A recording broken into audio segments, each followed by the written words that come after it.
First ever factory outlet Mukunda jewellers Jubilee hills Vizag branch లో త్వరలో ప్రారంభం. కేంద్ర వ్యవసాయ మంత్రిత్వ శాఖ వ్యవసాయ రంగంలో విప్లవాత్మక మార్పులకు శ్రీకారం చుట్టింది. రాష్ట్రాల స్థాయిలో సంస్కరణలు వేగవంతం చేసే లక్ష్యంతో ప్రధానమంత్రి రాష్ట్రీయ కృషి వికాస్ యోజన పరిధిని విస్తరించాలని నిర్ణయించింది. ప్రస్తుతం అమల్లో ఉన్న 3 వేర్వేరు పథకాలను ఈ ప్రతిష్టాత్మక పథకంలో విలీనం చేసే ప్రతిపాదన సిద్ధమైంది. దీనికోసం రాబోయే 5 ఏళ్ల కాలానికి ఏకంగా 1.75 లక్షల కోట్ల రూపాయల భారీ బడ్జెట్ ను కేటాయించనున్నారు. ఏప్రిల్ 2026 నుండి ప్రారంభమయ్యే 16వ ఆర్థిక సంఘం కాలపరిమితిలో ఈ కొత్త విధానం అమల్లోకి వస్తుంది. రైతుల ఆదాయం పెంచే ఉద్దేశంతో సాగుతున్న కృషోన్నతి యోజన, ప్రకృతి వ్యవసాయం పెంపొందించే national mission on natural farming, తేనెటీగల పెంపకం ప్రోత్సహించే national bee and honey mission వంటి పథకాలు ఇప్పుడు ఒకే గొడుగు కిందకొస్తాయి. గతంలో ఇవి వేర్వేరుగా అమలు కావడం వల్ల నిధుల కేటాయింపు, పర్యవేక్షణలో కొన్ని ఇబ్బందులు తలెత్తేవి.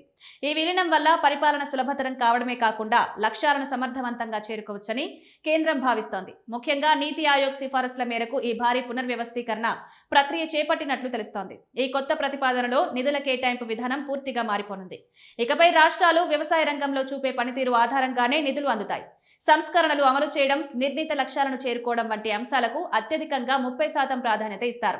గతంలో సాగునీటి సౌకర్యం లేని భూమి విస్తీర్ణం, చిన్న సన్నకారు రైతుల సంఖ్య వంటి భౌగోళిక అంశాలను మాత్రమే పరిగణలోకి తీసుకునేవారు. ఇప్పుడు రాష్ట్రాలు తమ సొంత వ్యవసాయ ప్రణాళికను మెరుగుపరుచుకుని ఆధునిక పద్ధతులను అమలు చేస్తేనే ఎక్కువ నిధులు పొందే అవకాశం లభిస్తుంది. కేంద్ర, రాష్ట్ర ప్రభుత్వాల మధ్య నిధుల పంపిణీ నిష్పత్తి కూడా స్పష్టంగా ఉంది.